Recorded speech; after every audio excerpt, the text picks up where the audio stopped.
Je suis juriste. Et oui, on peut aussi sauver la vie en dehors des tribunaux. Un chercheur en droit peut être utile dans plusieurs domaines, particulièrement celui de la santé. Imaginez que vous êtes très malade, mais grâce au progrès de la science, il existe un médicament qui peut sauver votre vie.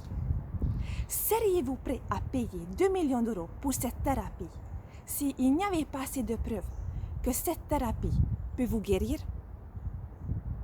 Les médicaments de thérapie innovants sont une niche particulière parmi les traitements car la haute technicité de leur fabrication contient de nombreuses incertitudes médicales. Par ailleurs, leur distribution cause des inégalités entre les patients résidant dans des pays différents. Pour vous donner un exemple, le prix d'achat d'une voiture de luxe Ferrari est équivalent à une surdose de ces médicaments qui signifie la vie de quelqu'un.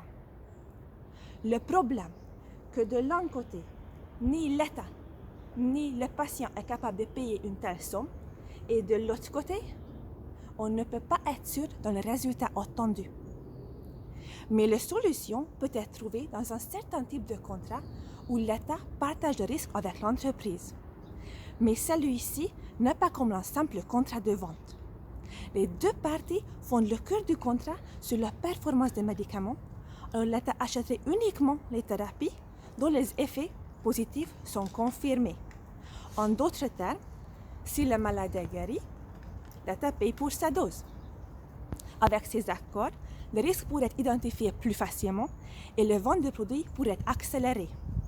Mais afin de motiver les acheteurs pour signer ce type de contrat, une plus grande transparence entre États serait désirée. Parce que le partage des résultats sur la performance facilite la négociation sur le prix et l'accès aux médicaments.